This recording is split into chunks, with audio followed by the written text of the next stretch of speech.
جس کی وجہ سے یہ حصہ کلیونگ زون میں چلا جاتا ہے۔ اس کے باعث برف کی اندرونی سلماتی ساخت کے گرد ایٹمز کے درمیان بندشی قوت کمزور ہونے لگتی ہے اور وقت گزرنے کے ساتھ اس کے جسم میں نیٹ ورک آف فیکو ہر طرف پھیل جاتی ہے اور اسے کھلے سمندر تک پہنچا دیتے ہیں، جہاں وہ کھلے سمندر میں تیرتا ہوا نظر آتا ہے۔ یہی تیرتا ہوا برف کی چٹان آئس برگ کہلاتا ہے، جو سمندری جہاز راں کے لیے خطرے کی علامت ہوتی ہے،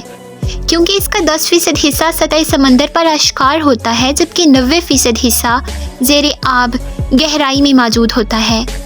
جس کی وجہ کثافت ہوتی ہے۔ برف کی کثافت 0.92 گرام پر لیٹر ہوتی ہے، جبکہ پانی کی کثافت 1 گرام پر لیٹر ہوتی ہے،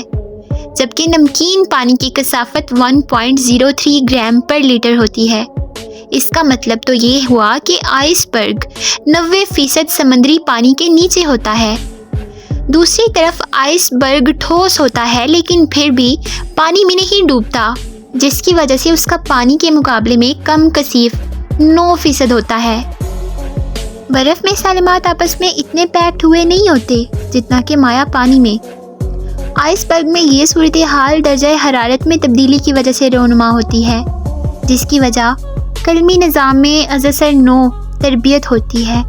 جب مائع پانی 0 ڈگری سینٹی گریڈ پر منجمد ہو کر برف یا آئس برگ میں تبدیل ہو جاتا ہے تو پانی کی سلامات کا مثبت پہلو پانی کے سلامات کے منفی پہلو سے منسلک ہو کر ایک خاص قسم کی باؤنڈرنگ تشکیل کرتا ہے، جیسے ہائیڈروجن باؤنڈرنگ کہتے ہیں۔ اس بندش کے نتیجے میں ایک 3 رخی یعنی ہیگزاگونل کرسٹل وجود میں آتی ہے، جو کہ شہد کی مکھی کے چھتے سے مشابہت رکھتی ہے۔ اچھا، اب اگر ایسا کیا جائے کہ کھلے شہد کی مکھی کے چھتے کا برف یعنی کہ آئس برگ کی قلمی ساخت سے موازنہ کیا جائے تو مائع پانی کے مقابلے میں ان کی سلماتی ساخت کم کسے ہینڈل کی طرح ہوتی ہے۔ یہی وجہ ہے کہ آئس برگ پانی کے مقابلے میں 9% کم کثیف ہوتا ہے، یعنی کہ آئس برگ پانی کے مقابلے میں 9% لیس ڈینس ہوتا ہے، جس کی وجہ سے آئس برگ سمندر پر تیرتا ہوا نظر آتا ہے۔ یہ ٹھوس مائع حالت کے درمیان غیر معمولی تعلق کو ظاہر کرتا ہے، ورنہ زیادہ تر مادوں میں ٹھوس حالت زیادہ کثیف یعنی کہ مور ڈینس ہوتے ہیں اور پانی میں ڈوب جاتے ہیں۔ سمندر میں آئس برگ کی شاخت کے حوالے سے اس کی جسامت اور اشکال کو بڑی فوقیت حاصل ہوتی ہے، جس کے لیے ضروری ہے کہ سمندر کی سطح پر آئس برگ کی بلندی 16 فٹ اور دباغت 164 سے 198 فٹ ہو، اور ساتھ ہی 5382 فٹ کا علاقہ آئس برگ کے محیط میں ہو۔ جسامت کے ضمن میں اس کے 2 پہلو کو مد نظر رکھنا ضروری ہے۔ پہلا پہلو سمندری برفانی تودے یعنی کہ برگیبٹس کے حوالے سے بحری سطح پر سامنے آتے ہیں، جو کئی ٹن کی آئس برگ کی شکست و رخت کے بعد حاصل ہونے والے درمیانے دوہیکل برف کے ٹکڑوں پر مشتمل ہوتے ہیں، جو سطح سمندر سے 3 فٹ لیکن 16 فٹ سے کم، اور اس کا محیط علاقہ عام طور پر 3229 اسکوائر فٹ ہوتا ہے، جبکہ اس کے دوسرے پہلو کو خطرے کو اطلاع دینے والی آواز کی طرح کا آئس برگ ہوتا ہے، جسے گراولرز کہتے ہیں۔ یہ آئس برگ کے ذیلی ٹکڑے ہوتے ہیں جس کی جسامت ایک ٹرک یا پیانو کے مساوی ہوتا ہے۔ کچھ آئس برگ جو انٹارکٹیکا میں پائے جاتے ہیں وہ سسلی میں اٹالین جزیرے سے بھی بڑے ہوتے ہیں، جبکہ یہ شکل کے حوالے سے ٹیوبلر یا نان ٹیوبلر طرز کا پایا جاتا ہے۔ اب جو ٹیوبلر آئس برگ ہوتا ہے وہ تیز دھار کناروں اور بلائی حصہ سپٹ نوعیت کا ہوتا ہے، اور تمام آئس برگ میں تصادم کے حوالے سے بہت ہی خطرناک ثابت ہوتا ہے۔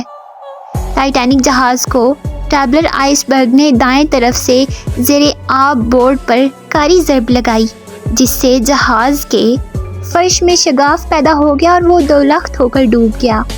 جبکہ دوسرا خطرناک آئس برگ نان ٹیوبلر شکل کا ہوتا ہے، مثلاً گنبد نما جس کو ڈوم کہتے ہیں نا، اس طرح، اور بلند جانب ٹاور کے اوپر کونک سلنڈر کی سپیئرز نما۔ ان تمام سود پر قابو پانے کے لیے امریکہ کی بین الاقوامی تنظیم امریکہ نیشنل آئس سینٹر پولر علاقوں میں مسکن پولر ریچ مچھلیاں اور پرندوں کے لیے دوسرے سنبھالے سے بہترین پناہ گاہ کی حیثیت رکھتے ہیں۔ یہاں موجود بحری حیات آئس برگ کے نیچے موجود الجی کو خوراک کے طور پر استعمال کرتے ہیں اور نہ صرف زندہ رہتے ہیں بلکہ پیداواریت میں بھی اضافہ کرتے ہیں۔ یہ آئس برگ بحری زندگی کے لیے اطراف میں موجود پانی کے ذریعے غذائیت مہیا کرتا ہے جو ان کی بقا کے لیے مؤثر ثابت ہوتا ہے۔ مارچ 2000 میں ناسا انٹارکٹک سے جنم لینے والے سب سے دھویکل آئس برگ کے بارے میں یہ انکشاف کیا گیا کہ 300 کلومیٹر طویل، 40 کلومیٹر چوڑے اور 4250 اسکوائر میل کے علاقے میں موجود پایا گیا، جو پولر آئس برگ کے پگھلنے اور سطح سمندر کی بلندی، اضافے اور کمی کی اعداد و شمار اور بحری حیات پنامیوں کی پدوباش اور پیداواریت کے حوالے سے یہ صدیوں تک اپنا مثبت کردار ادا کرتا رہے گا۔ If you like it, do subscribe and stay tuned. اللہ حافظ۔